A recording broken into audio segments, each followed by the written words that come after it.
आए हैं और तिमाही आधार पर नंबर्स थोड़े से कमजोर दिख रहे हैं। कमजोर इसलिए क्योंकि घाटा जो है वो बढ़ रहा है। घाटे में करीब 8% के आसपास की बढ़ोतरी हुई है। 6,600 करोड़ रुपए से बढ़कर 7,160 करोड़ रुपए के आसपास का घाटा पोस्ट किया है वोडाफोन आइडिया ने। तपन जी, आपसे जरा व्यू चाहिए वोडाफोन आइडिया को लेकर। वोडाफोन आइडिया मतलब निवेशक जो है किस उम्मीद में शेयर को होल्ड करें? देखिए, सरकार की तो ये मंशा है कि नहीं कम से कम 3 प्लेयर इसमें रहें, लेकिन हर फ्रंट पर, चाहे वो कस्टमर लॉस के फ्रंट पर या फिर ये फाइनेंशियल आप देख लीजिए या फिर अपग्रेडेशन वाला मामला हो 5G वगैरह में, सब में पिछड़ी हुई कंपनी है।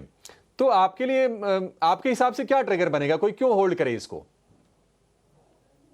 कि इसमें कोई होल्ड करने की यानी कोई ऑब्जेक्शन यहाँ दिख ही नहीं रहा है कि हमें होल्ड करना चाहिए, क्योंकि at the end of the day अगर आप इनकी बैलेंस शीट भी देखें, 2.5 लाख करोड़ की तो लायबिलिटी है। ओके, एंड ओवरऑल जब आईटेल और जियो 5G तक पहुंच गए, ये अभी भी 3G में घूम रहे हैं।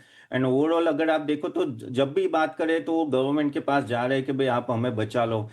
आई डोंट नो, लेकिन वो रिटेल इन्वेस्टर जो है ना, वो हमेशा इसमें निवेश करते हैं इस उम्मीद पे कि यहाँ से जंप आ जाएगा, लेकिन जब भी उनका जो रिजल्ट आता है वो बड़ा बड़ा लॉस ही आ रहा है।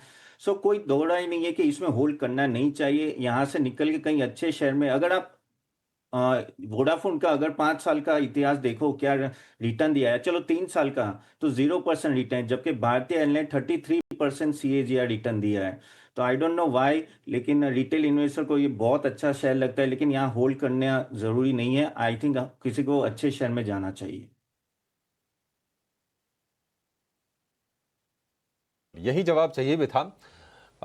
होल्ड करने में समझदारी है नहीं। मतलब कई बार होता है क्या ना कि लोग भाव देखते हैं कि अच्छा 6-7 रुपए का शेयर है, 7 रुपए वाला अगर 9 रुपए हो गया तो मेरे तो करीब 20-25% बन गए। तो ये एक साइकी काम करती है, लेकिन ओवर द टाइम हमने देखा है कि परफॉर्म करके दिया ही नहीं है। 7 रुपए का 7 रुपए शेयर है।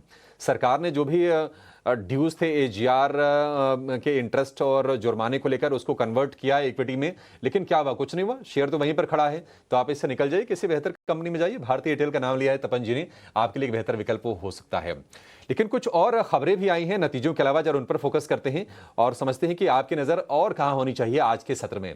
शरद बताइए, आज खबरों वाले शेयर्स कौन से हैं?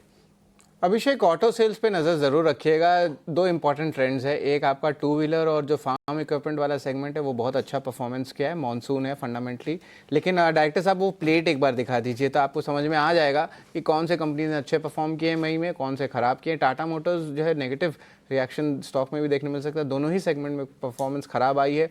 ओला का भी देखें तो बहुत कमज़ोर नतीजे देखने मिले हैं। अनुमान मुताबिक एक्सपेक्टेड था टू व्हीलर्स का, तो लार्जली जो है वो फैक्टर्ड इन है। थोड़ी देर में आपको बजाज ऑटो के नंबर स्क्रीन पे जो है फ्लैश करते हुए दिख जाएंगे, लेकिन अच्छे नतीजे में रॉयल एनफील्ड, आइशर और M&M के दोनों ही सेगमेंट में परफॉर्म किया है। तो ऑफकोर्स M&M जो थी, हमारे जो टेक्निकल एनालिस्ट गेस्ट हैं उन्होंने भी जो है कॉल्स दिए हैं ओवर द लास्ट 1 वीक, तो इस पे एक अच्छी मोमेंटम स्टॉक में बन सकती है। लेकिन अभिषेक, सेक्टर स्पेसिफिक न्यूज़ फ्लोज भी बहुत है, एक एक करके मैं आपको जल्दी से बताता हूँ। हिंडाल्को, खासकर की जो नोवेलिस की आम है, उस यहाँ पे एक नेगेटिव रिएक्शन आ सकता है। डोनाल्ड ट्रंप ने स्टील एल्यूमिनियम टैरिफ